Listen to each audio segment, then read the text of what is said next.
Hello दोस्तों, आप सभी का एक बार फिर से बीपीएससी मेरा यूट्यूब चैनल पर ढेर सारा स्वागत।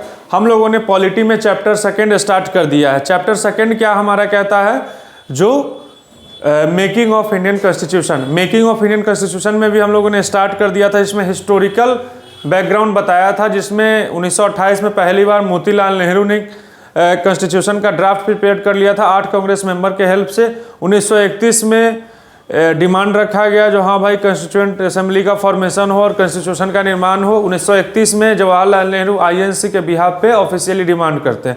इन सब चीज़ों को हम लोगों ने देख लिया था। अब आया था कि अगस्त ऑफर क्रिप्स मिशन क्या कहता है, सब चीज़ क्रिप्स मिशन को हम लोगों ने रिजेक्ट कर दिया था। उसके बाद अब ब्रिटिश गवर्नमेंट को कुछ समझ में नहीं आ रही थी जो अब क्या किया जाए, तो फिर आप लेके आते हैं कैबिनेट मिशन प्लान, जो अब हमारा मजबूरी हो चुका है, जो हम लोगों को कॉन्स्टिट्यूएंट असेंबली इंडिया को बनाने के लिए परमिशन ग्रांट करना होगा, नहीं तो किसी तरह का कुछ भी अनहोनी हमारे लिए हो सकता है। क्योंकि भारतीयों के लिए तो अनहोनी हो रहा था, क्योंकि दूसरा शासन हमारे ऊपर थोपा जा रहा था ज़बरदस्ती। तो आइए देखते हैं क्या होता है कैबिनेट मिशन प्लान 1946 में। कैबिनेट मिशन प्लान 1946 के समय में ब्रिटेन के पीएम थे क्लेमेंट एटली, और उस समय सेक्रेटरी ऑफ स्टेट थे पैथिक लॉरेंस। तो ये क्या हुआ था, क्रिप्स मिशन के बाद लॉरेंस क्रिप्स वापस चले गए थे। अब फिर आते हैं क्रिप्स इंडिया, क्योंकि क्रिप्स को इसलिए लाया जाता है जो क्रिप्स को यहाँ का कुछ अनुभव है, जो अब इस पर क्या निर्णय, क्योंकि उसने पहले एक रिजोल्यूशन दे चुका था, एक एक्ट हम लोगों को देना चाह रहा था। तो अब यहाँ इनका कहना था क्लेमेंट एटली का, जो क्रिप्स आप भी जाइए ताकि आप वहाँ के नेचुरल क्लाइमेट को समझते हैं, वहाँ के पब्लिक को समझते हैं, तो उसके बिहाफ में आप निर्णय दे सकेंगे। तो ये लोग कब आते हैं इंडिया, 24 मार्च 1946 को। किन 3 लोग आते हैं, पैथिक लॉरेंस, एबी अलेक्जेंडर और क्रिप्स। ये तीनों लोग इंडिया 24 मार्च को आते हैं। और ये कैबिनेट मिशन प्लान पब्लिश कब होता है, 16 मई 1946 को, जिसमें कह दिया जाता है ब्रिटिश गवर्नमेंट के बिहाफ पे जो आप कॉन्स्टिट्यूएंट असेंबली बना सकते हैं। अब आप अपने इंडियन फ्रीडम के लिए अब आगे जो आपका कॉन्स्टिट्यूशन बन जाएगा, तब आपको इंडिपेंडेंट और रिपब्लिक घोषित कर दिया जाएगा। तो उसके बाद कॉन्स्टिट्यूएंट असेंबली बनता है। कॉन्स्टिट्यूएंट असेंबली में पहली बैठक कब होती है, कॉन्स्टिट्यूएंट असेंबली की 9 दिसंबर 1946 को पहला मीटिंग कॉन्स्टिट्यूएंट असेंबली का होता है, जिस समय प्रेसिडेंट डॉक्टर सच्चिदानंद सिन्हा को बनाया जाता है। और उस समय उसमें मेंबर कितने होते हैं, 389 कौन कौन मेंबर है, या चलिए आपको आगे दिखाएंगे जो 389 मेंबर्स कौन कौन थे और कहां कहां से लिए गए थे। तो बस अभी इतना समझिए, 389 मेंबर्स थे।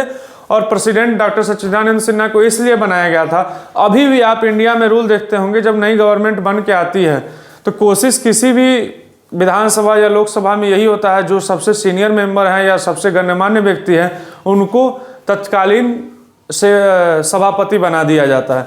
तो उसी स्तर को उस समय भी मेंटेन किया गया था, उसी समय से आज चलता आ रहा है जो प्रक्रिया। सच्चिदानंद सिन्हा सबसे सीनियर मोस्ट मेंबर थे, उनको यहाँ का प्रेसिडेंट बना दिया गया कॉन्स्टिट्यूएंट असेंबली का। बाद में फिर 2 दिन के बाद कॉन्स्टिट्यूएंट असेंबली की दूसरी बैठक होती है, जिसमें ऑफिशियली डॉक्टर राजेंद्र प्रसाद जो हमारे पहले राष्ट्रपति बने थे, उनको प्रेसिडेंट ऑफ कॉन्स्टिट्यूएंट असेंबली बना दिया जाता। तो अब समझिए जो कैबिनेट मिशन प्लान से हम लोगों को क्या क्या मिला। कैबिनेट मिशन प्लान से हम लोगों को कॉन्स्टिट्यूएंट असेंबली मिला। कॉन्स्टिट्यूएंट असेंबली का पहला बैठक 9 दिसंबर, दूसरा बैठक 11 दिसंबर। 9 दिसंबर मतलब कॉन्स्टिट्यूएंट असेंबली का official president doctor Rajendra Prasad, temporary कह सकते हैं, या पहले प्रेसिडेंट डॉक्टर सच्चिदानंद सिन्हा। पहले ऑफिशियल डॉक्टर राजेंद्र प्रसाद, और जिस समय कॉन्स्टिट्यूएंट असेंबली बनी थी, पहली बैठक हुई थी, उस समय किनको प्रेसिडेंट बनाया गया था, डॉक्टर सच्चिदानंद सिन्हा को। और जब कैबिनेट मिशन प्लान 1946 लाया गया था, उस समय ब्रिटेन के प्राइम मिनिस्टर कौन थे, क्लेमेंट एटली। और उस समय सेक्रेटरी ऑफ स्टेट इंडिया के कौन थे, पैथिक लॉरेंस, जो कि कैबिनेट मिशन प्लान लेके आए हैं कब, 24 मार्च को इंडिया आए हैं। और कब पब्लिश किए हैं, 16 मई 1946 को, जो हमको उसके बाद परमिशन मिल गया है, जो हाँ हम कॉन्स्टिट्यूएंट असेंबली अपना बनाएंगे। हम लोगों ने कॉन्स्टिट्यूएंट असेंबली कब बना लिया अपना, 9 दिसंबर 1946 को। कॉन्स्टिट्यूएंट असेंबली कैसे बना, इनके फॉर्मेशन में क्या क्या चीज़ें हुई, इन सब चीज़ों को डिस्कस करेंगे। अभी बस इतना जाने, जो पहला मीटिंग जो हमारा कॉन्स्टिट्यूएंट असेंबली का हुआ था 9 दिसंबर को हुआ था, जिसमें प्रेसिडेंट डॉक्टर सच्चिदानंद सिन्हा थे। क्यों, क्योंकि senior most member of constituent assembly थे। उस समय मेंबर कितने थे, 389। उसके बाद सेकेंड बैठक 11 दिसंबर 1946 को किया गया था, जिसमें प्रेसिडेंट ऑफिशियली किनको बना दिया गया, डॉक्टर राजेंद्र प्रसाद सिन्हा, जो कि आगे चल के हमारे देश के पहले राष्ट्रपति बने डॉक्टर राजेंद्र प्रसाद सिन्हा। तो इसके बाद जो हम लोग देखेंगे जो ऑब्जेक्टिव रिजोल्यूशन, जिसको आगे जाके प्रीएम्बल ऑफ कॉन्स्टिट्यूशन, जिसको आज भी हम लोग कॉन्स्टिट्यूशन में देखते हैं, जो हमारा कंटेंट पेज जो होता है प्रीएम्बल ऑफ कॉन्स्टिट्यूशन होता है। तो चलिए हम लोग देखते हैं ऑब्जेक्टिव रिजोल्यूशन क्या था।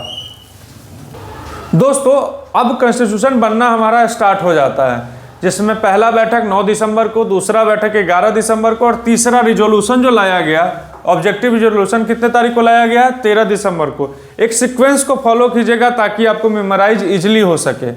अब समझने की बात यह है, जो अगर हम लोगों ने किसी बुक को लिखने बैठा, मान लेते हैं अगर आप कोई बुक लिखते हैं या किसी तरह का नोट्स बनाते हैं, तो आप सबसे पहले क्या लिखते हैं, जो हमको पढ़ना क्या है। तो ठीक उसी तरह का था जो कॉन्स्टिट्यूशन बन रहा है, लेकिन कॉन्स्टिट्यूशन का फंडामेंटल्स क्या हो, किस प्रिंसिपल के आधार पर बनेगा, उस चीज को ऑब्जेक्टिव रिजोल्यूशन के नाम से किसके द्वारा पेश किया गया, जवाहरलाल नेहरू के द्वारा एक ऐतिहासिक ऑब्जेक्टिव रिजोल्यूशन हमारे कॉन्स्टिट्यूएंट असेंबली में मूव किया गया, जिसको पास भी कर दिया गया। और यही हमारा क्या है, it laid down the foundation and philosophy of the constitutional structure. मतलब हमारे संविधान का जो स्ट्रक्चर होगा उसका फंडामेंटल और फिलोसफी यहीं से बिलोंग करेगा। और क्या फिलोसफी होगा, ऑब्जेक्टिव रिजोल्यूशन में क्या क्या लाया गया, सब चीज पढ़ेंगे। पहले ये समझिए जो बेसिक क्या है। तो क्या हुआ, 13 दिसंबर को जवाहरलाल नेहरू के द्वारा ये हिस्टोरिक ऑब्जेक्टिव रिजोल्यूशन मूव किया गया, कहाँ, कॉन्स्टिट्यूएंट असेंबली में, जिसको पास भी कर दिया गया। और कहा गया यहीं से नींव रखा जाता है जो fundamental and philosophy of constitutional structure, मतलब भारत का संविधान जो होगा इसी तरह के प्रिंसिपल और फिलोसफी पे आधारित होगा।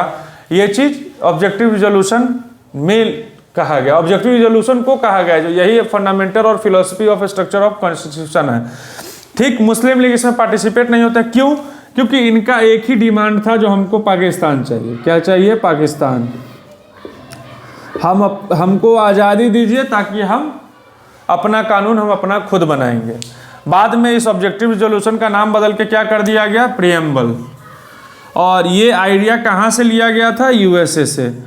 ये सारा पॉइंट जो आपको लिखाया गया सारा इंपॉर्टेंट है। जो किसने पार्टिसिपेट नहीं लिया था ऑब्जेक्टिव रिजोल्यूशन के जब जिस समय बिल को मूव किया गया था, तो मुस्लिम लीग ने पार्टिसिपेट नहीं किया था।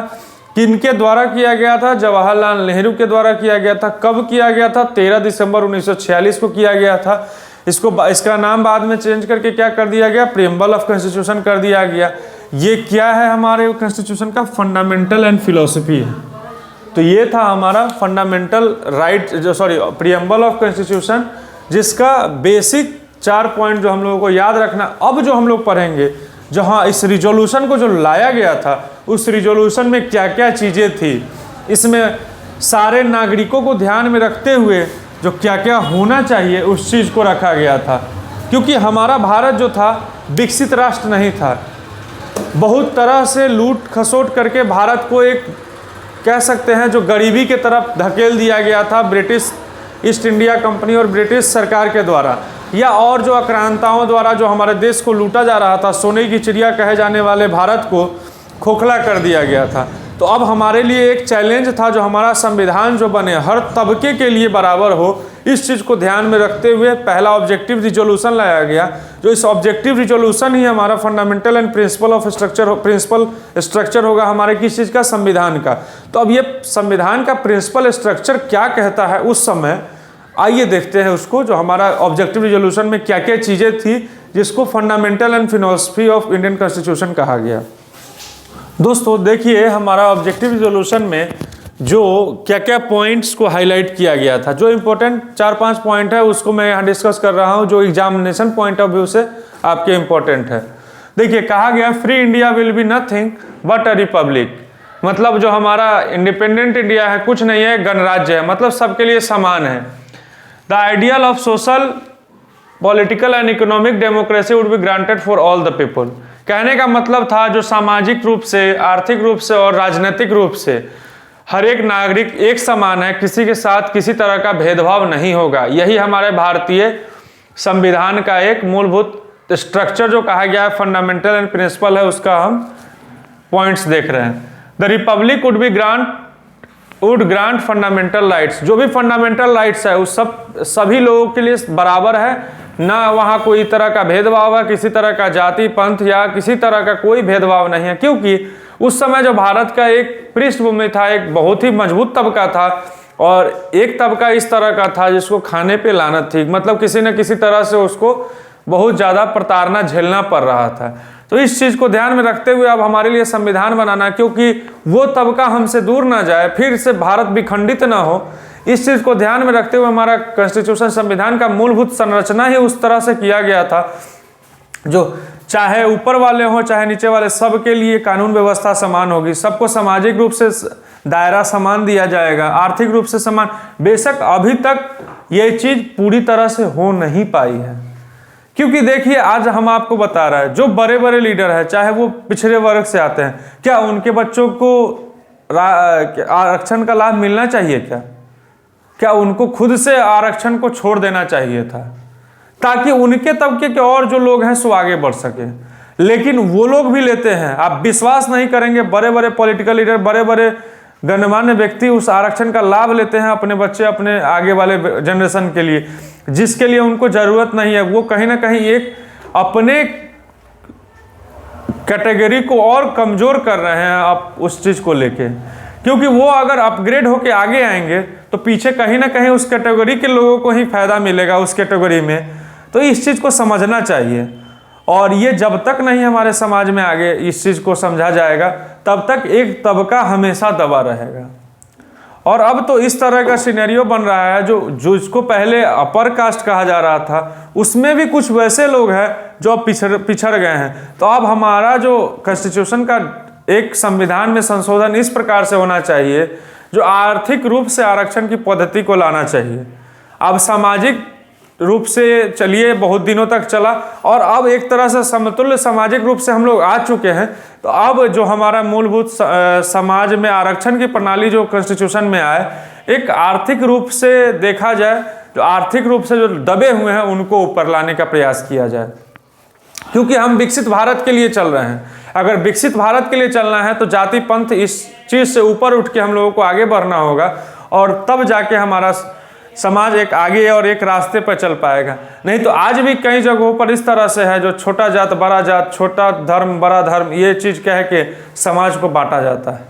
तो इस सब चीज़ों को, दूरी को मिटाने के लिए एक पद्धति लाइए जो एक इकोनॉमिक दायरा सेट कीजिए, और आरक्षण इससे ऊपर वाले को इतना, इससे बीच वाले को इतना, इतना इतना करके आरक्षण के सिस्टम को लाइए। इसमें हर तबके के लोगों को जो ज़रूरतमंद है उनको मिल जाएगा।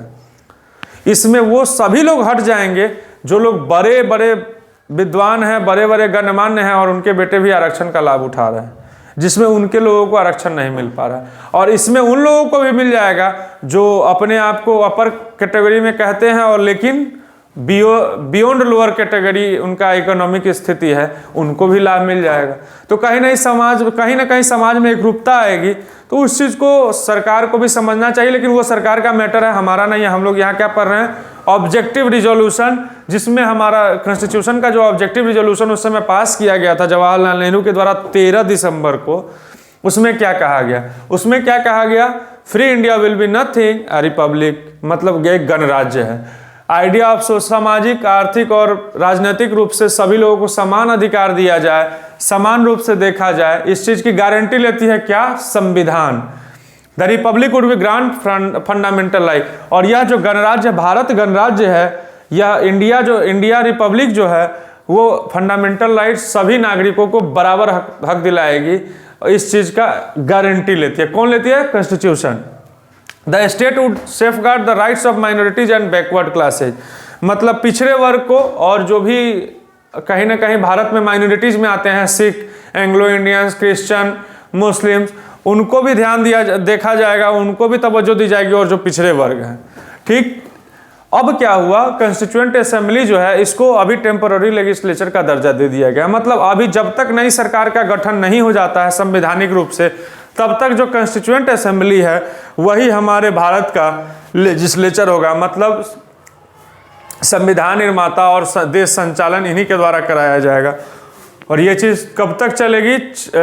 26 जनवरी 1950 को जब हम लोग का संविधान एडॉप्ट और इनेक्ट हो जाएगा पूरे भारत में, उसके बाद से एक नई सरकार का गठन होगा और उस समय तक कंस्टिट्यूएंट असेंबली ही हमारा टेम्पररी लेजिस्लेचर रहता है। तो हम लोग क्या देखें ऑब्जेक्टिव रिजोल्यूशन में?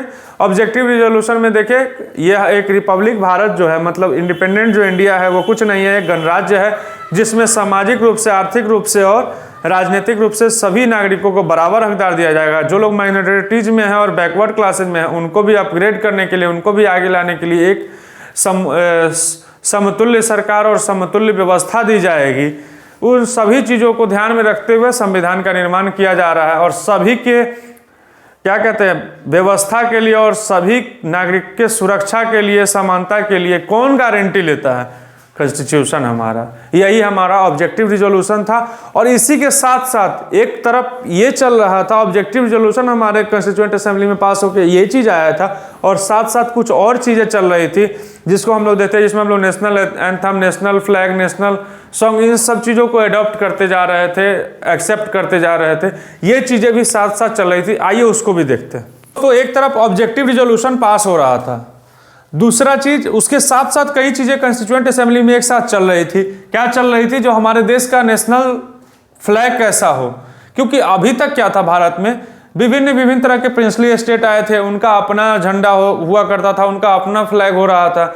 अलग अलग स्टेट थे जिनका अलग अलग झंडा रिप्रेजेंटेशन के लिए था।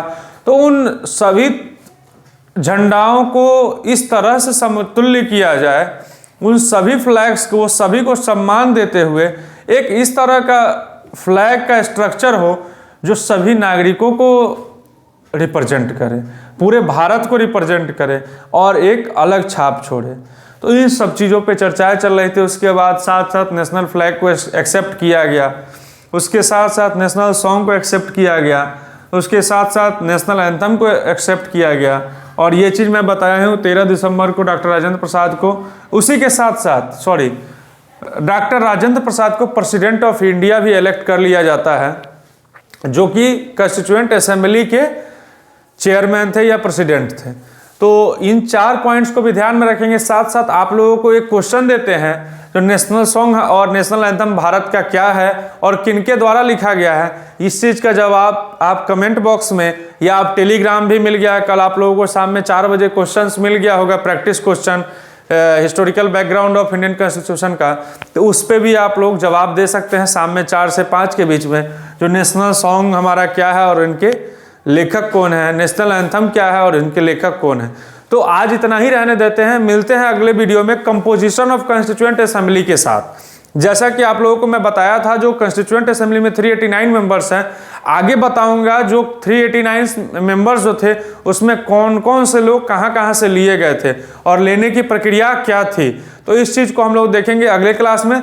मिलते हैं अगले क्लास में। याद रखिएगा 8 महीना आपने वादा किया है, जो 8 महीना आपने बीपीएससी मेरा है को देना है तो देना है, ताकि बीपीएससी आपका हो जाए। और आप लोग भी समझ रहे होंगे, जो मैं बेसिक से और क्वेश्चन का लेवल भी देखे होंगे आप लोगों ने, तो एकदम बेसिक टू एडवांस गया है और एडवांस का क्वेश्चन भी आपके बोर्ड से होके गुजरा है। जो आपको सबसे टफ क्वेश्चन लगा होगा, कहीं ना कहीं वो बोर्ड से आपके होके गुजरा होगा historical background of Indian constitution में। और आगे भी उम्मीद करते हैं जो और भी प्रैक्टिस क्वेश्चन आएंगे उस चैप्टर से। लेकिन अब तक जो आपको प्रैक्टिस क्वेश्चन में दिया गया है, एक कह सकते हैं जो कंप्लीट पैकेज उसका दे चुका। फिर भी रिवीजन क्लास के समय में अलग क्वेश्चन होगा, अलग पैटर्न होगा पूछने का और मजा आएगा। आप लोग समय दीजिए 8 महीना हमारे साथ। आपका हिस्ट्री का क्लास भी जल्द ही स्टार्ट होगा। उम्मीद करते हैं जो जनवरी में स्टार्ट आपका हिस्ट्री का क्लास हो जाएगा। मिलते हैं अगले क्लास में, तब तक के लिए धन्यवाद।